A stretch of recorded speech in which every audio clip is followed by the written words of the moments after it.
Hi, everyone. Um,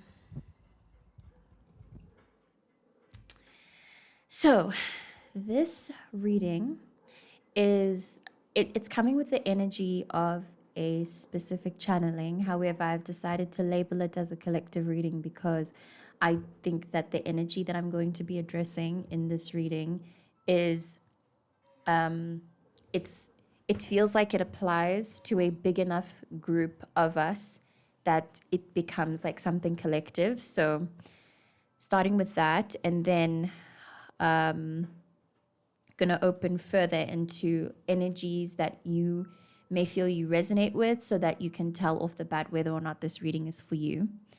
So I'm feeling into a part of the collective, which I'm part of as well, that is not, we're not in a good space, but there's no reason for us to be in this bad space. And this is also a bit of an extension of the Plutonian Scorpionic 8th house reading that I did recently. That was a specific channeling that I'll link in the description of this live stream. So as I've mentioned, extending on that collective that I was reading for last time, there is a group of us. I believe I also fall into this occasionally considering what's happening to me externally, where we have actual blessings that are taking very slow manifestation in front of us. And I suppose partly because of how slow the manifestation is coming in and because how long it has been in this blessingless, manifestationless drought, because of how much work that we've done, because of how tired we are in our journey so far. We are experiencing a slow trickling in of blessings. And even if it isn't an actual trickling in, my apologies for the signal. I'm noticing it's probably freezing like hell right now. So yeah, hopefully you're catching this after the live stream. Anyway, the manifestations that we are due to experience are either trickling in very slowly or we feel a shift in vibe. There's definitely something different. There is a change, but we are like almost resisting it somehow on a physiological, energetic, spiritual, etc. level. I believe that this resistance also ties into the general timing of the vibes of Earth right now, where it is that alongside this resistance, or it can be seen, what I'm about to explain can be seen as the reason for the resistance. Either way, the beast of fear, the devil, the incarnation of it, the way that it can settle into people's minds as seeds of doubt or hopelessness, or in some cases, apathy, laziness, etc., which, just to disclaim, is very different from a period of waiting. Just wanted to separate those two. So anyway, this I guess spiritual incarnation of that frequency feels like it's touching each of us collectively. And yeah, like I said, that's part of the resistance. That's part of what's making this time that we're in so difficult to manage and to push through. This signal has not improved, so I just want to try moving to a different spot in the room.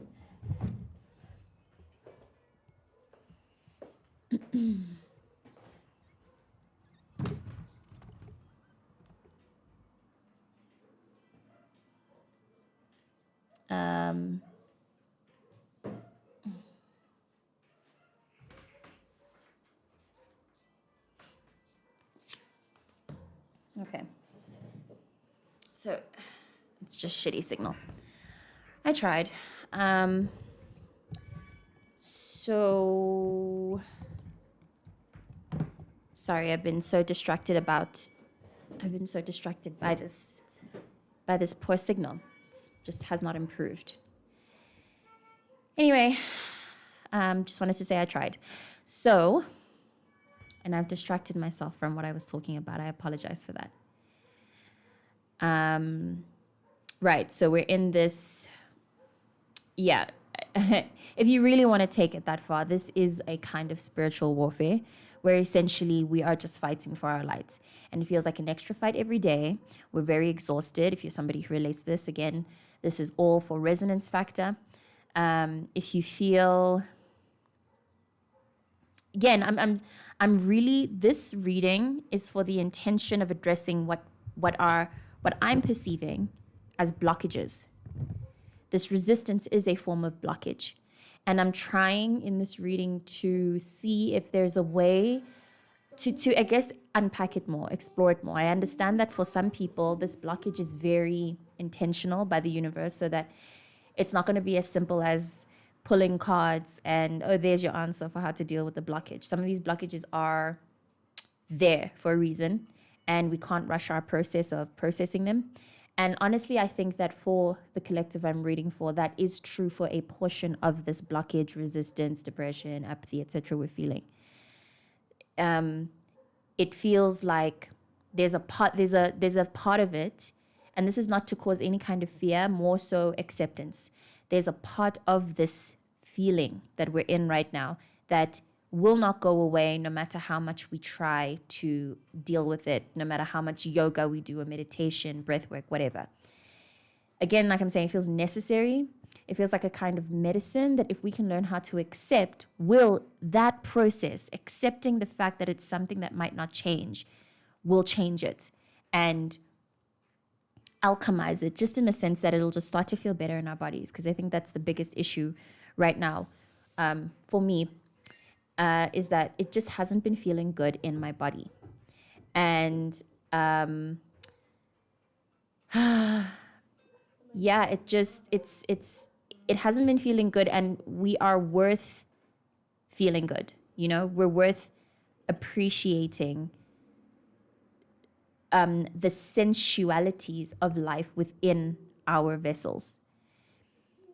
And it feels like we are learning how to do that, how to alchemize it, because, and I've done a reading on this before, this is a sensation. This sensation specifically we are acclimatizing to and trying to hold in our bodies comfortably with it, without the sensation being uncomfortable anymore. This is something that we're going to keep getting this feeling. I read actually and posted this on I read it via social media, that and I'm going to paraphrase, saints and healers or shamans, or I don't know what the word was that they used in that post, but people who are spiritually inclined are built to eat suffering and transmute it, alchemize it, etc., etc. We're made for the chaos. So in being made for the chaos, we are pre-installed with tools on how to deal with it, how to sit with uncomfortable feelings, process uncomfortable emotions, deal with death and grief and endings and all of that. We're made for it. And with the tools we have, to really step into the power of being made for it, to really embody that understanding, we have to go through the chaos. We have to get used to this. And again, this is not to cause fear or to cause any kind of terror or misery in our bodies, but more to just reach a point of acceptance, of understanding that this is our norm. This, that the rest of the world is visibly, clearly, energetically not able to handle and is crumbling under the pressure of, this is our territory. And we have to start knowing how to properly show up in that embodiment. I know that I'm reading for people. If you've sat this far in my reading, then there's without a doubt that I'm reading for someone who is who has a very special relationship with power and the understanding of power. We don't just conceptualize power in accordance to what society and what the 3D world allows us to define it as. We, it feels, are on a very specific path to understand power as a frequency, as something that is not tangible, that cannot even be understood by the logical mind, but by something that is felt. We are going to learn how to turn that button on. We each have a very distinct power button, which obviously will then link to our soul's truth, our higher wisdom, our inner light, that stuff. That power button, it feels like it's linked to a circuit. We are working on that circuit. We're changing the wiring. We're testing connections and whether or not it creates a full flowing circuit or whether or not there are blockages, right? So yes, this reading is about the blockages. As I had said earlier, there are some blockages that are necessary, but then there are others that are not.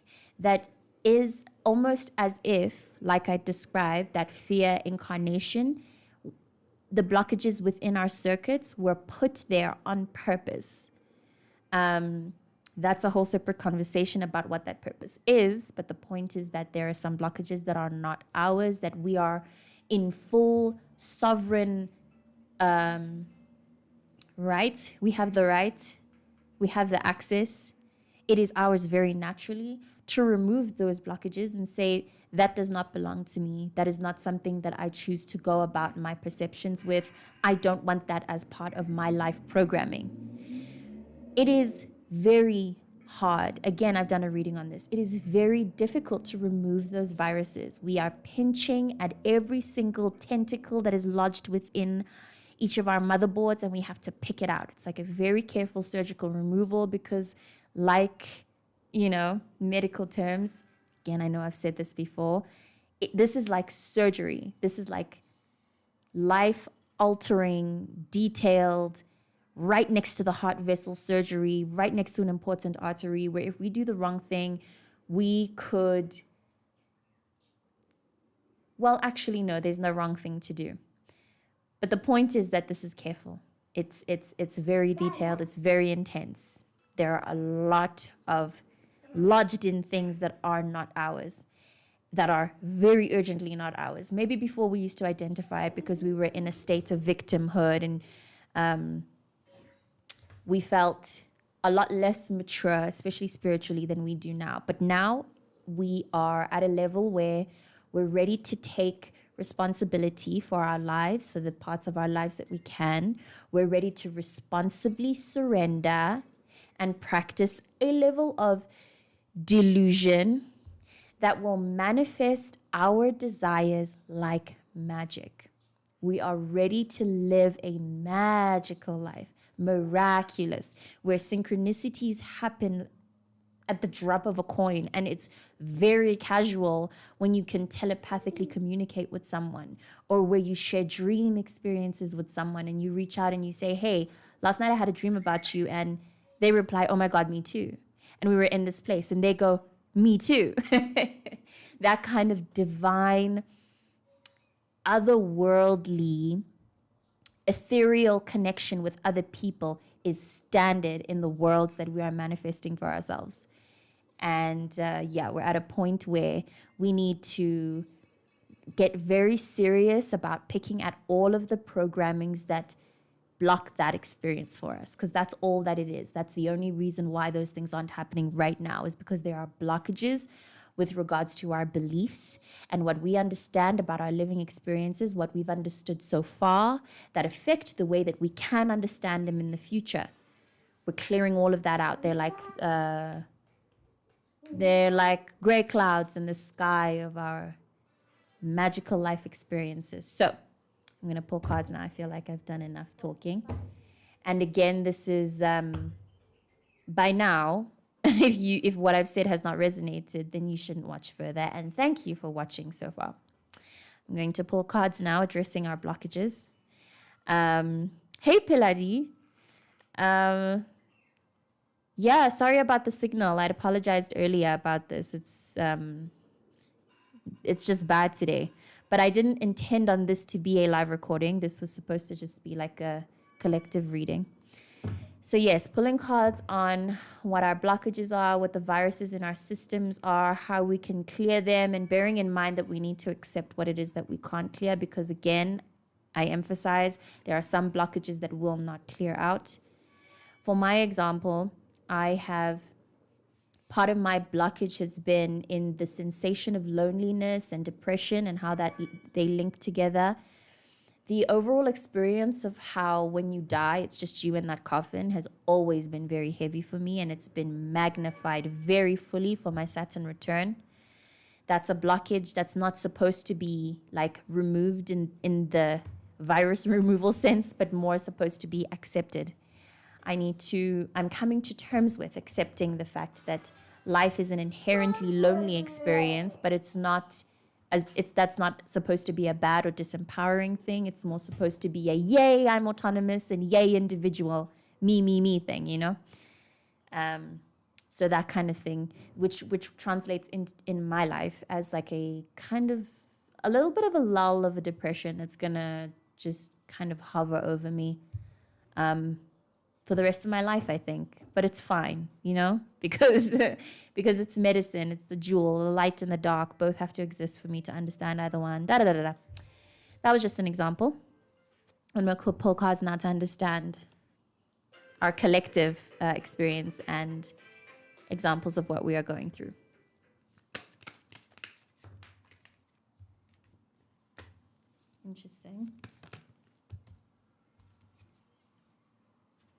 Interesting. Okay.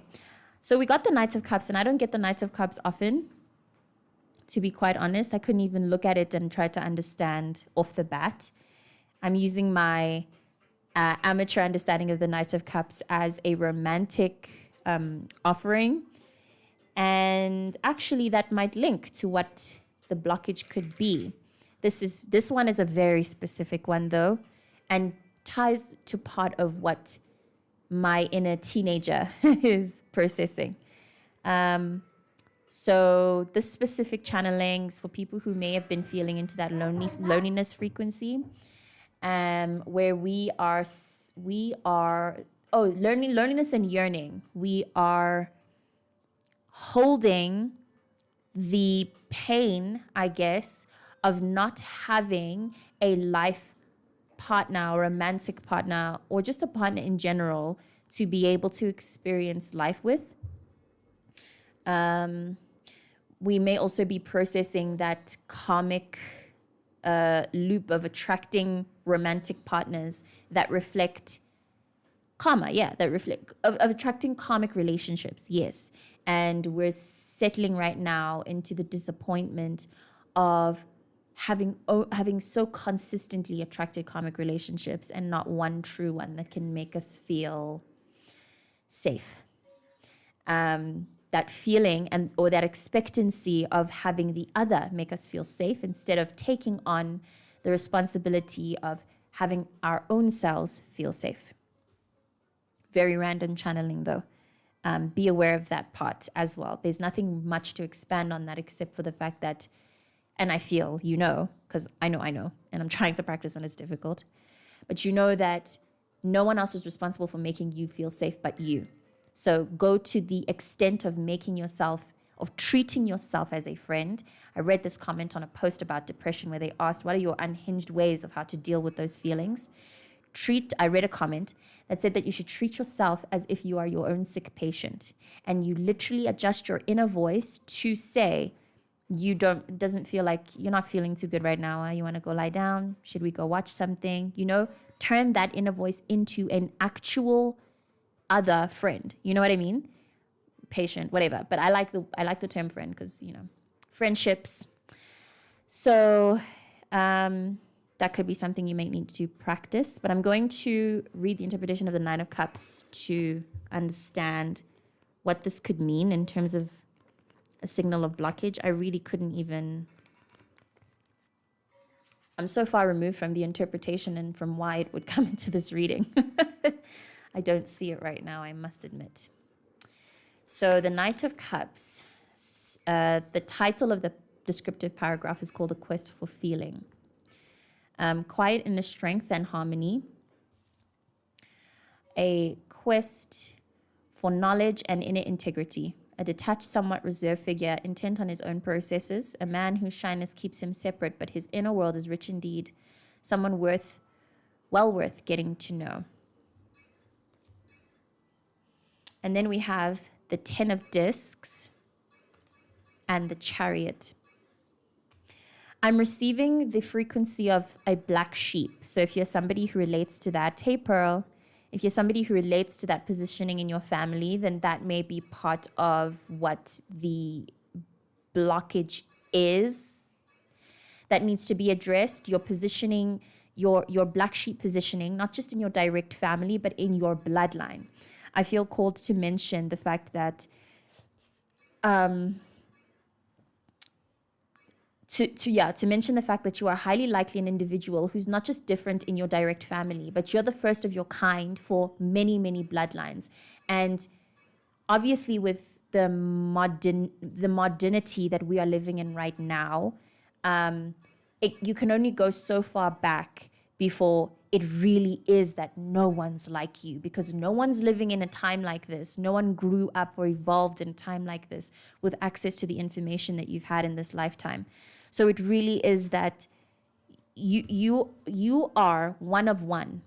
And it's a shame that you may have come from a family that made you, that ostracized you for, okay, no, I'm not feeling into a family that has ostracized you intentionally. I'm more feeling into a family that you were born into a family that simply didn't understand, that they don't understand you. They actually just don't. Like, even if they tried, they just wouldn't. You can tell that, it just keeps missing a thing. Like, you'll say something and it's like they're in another room hearing you. And, it's like playing broken telephone, basically. You'll say something, but they interpret it completely different from what you're trying to say. And you're always going to kind of miss them in that regard.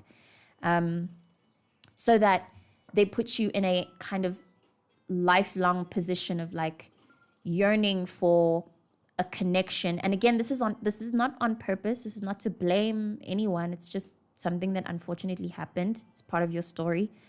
You're on a very intense quest to find people who understand you, and with people with whom you can have like a full connective conversation with.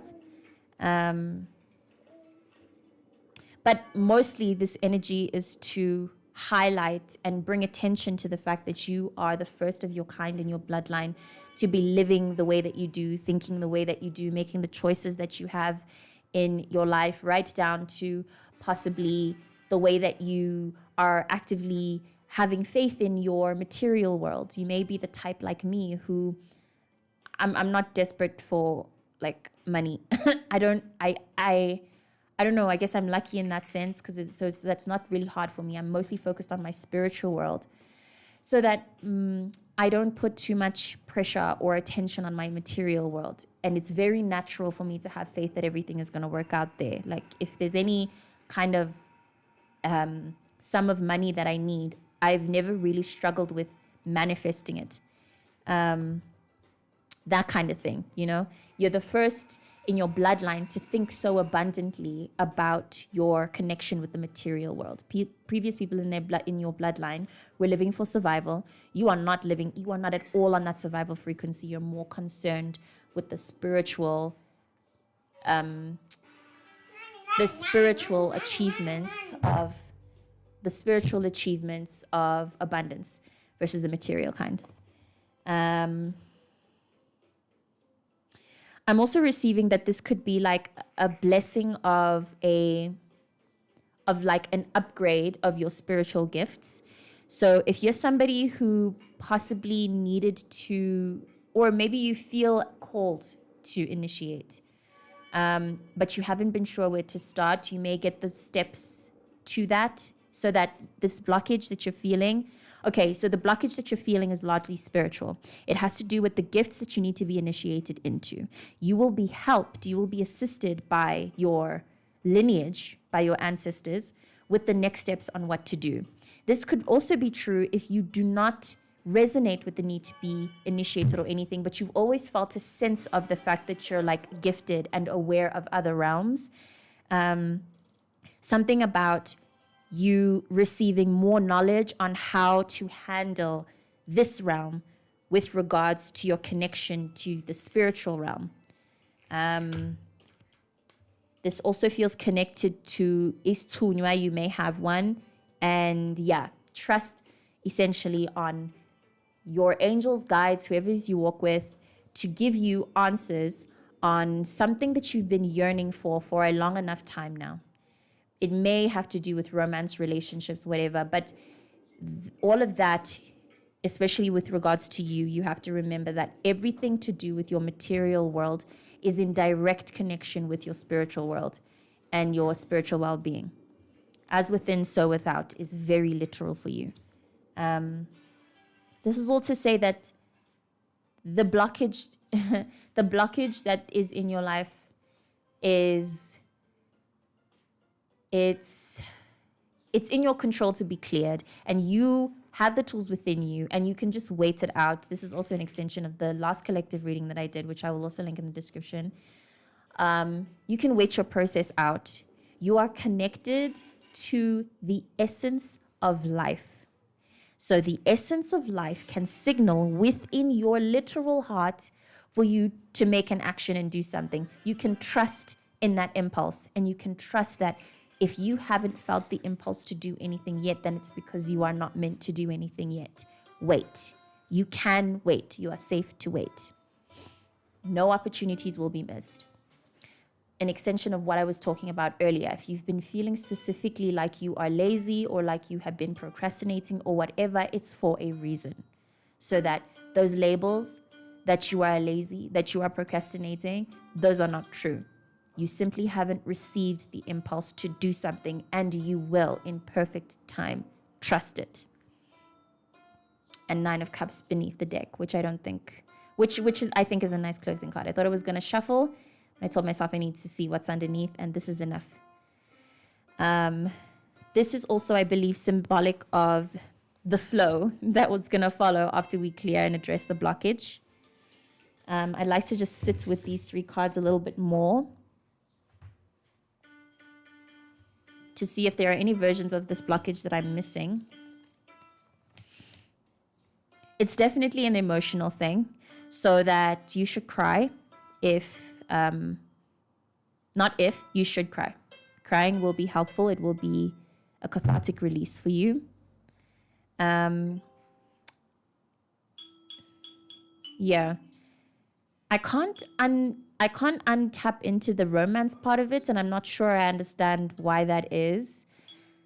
But I think it's also partly to do with the resistance that I'm experiencing in my own life. Giving into feelings of romance when all while trying to control it. But anyway, that's a personal thing. If you can express romance in some way, if you're able to go on a date or buy someone flowers, even platonic romance, actually, you should do that.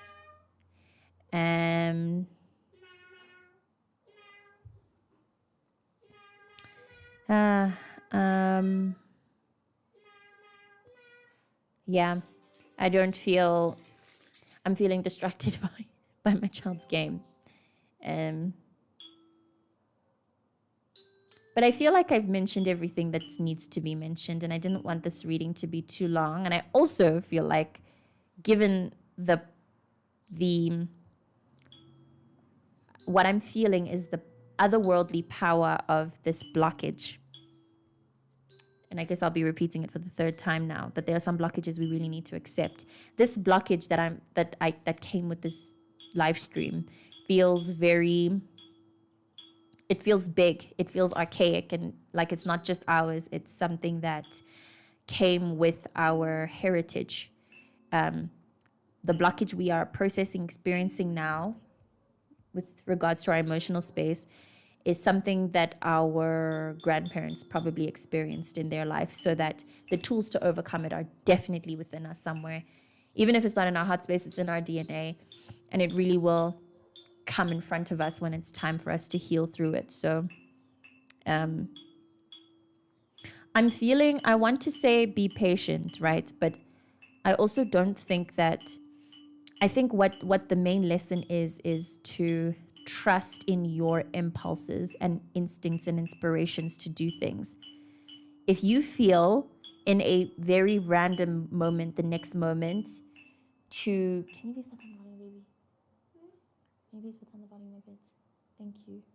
If you feel in the next moment to make popcorn really randomly, or to start journaling, or to draw something, or whatever, then just follow that, do the little actions that you just feel like doing. And if okay, now I'm feeling into the possibility of needing to control our free will so that we can make sure we're placing it into things that actually matter and feed back to us. So try to focus less on, or I've been called to do that today, to take a little bit of a social media break and try to be on the phone as least as possible. While on the phone, I got inspired by a tweet I saw to do a practice where you keep track of 100 activities that you're doing that feed into your joy, as in literally write the list. And I guess what I'm doing is ticking off each one that I do. It's been extremely satisfying, and I've only done 5 things. I don't think I'm going to get to 100, which made me think about how many things I do to keep me joyful, how focused I am in my joy. If it is that I want it so badly, it's like showing me in real time how much energy I put into my happiness, which is not very much on a day-to-day. So anyway, things like that, taking control of your perceptions. The 9 of Cups also speaks of acting happy, behaving as if happy, even if your circumstances may not reflect anything particularly joyful. And it emphasizes the fact that isn't always a bad thing. So that might be something that you need to do. And I'm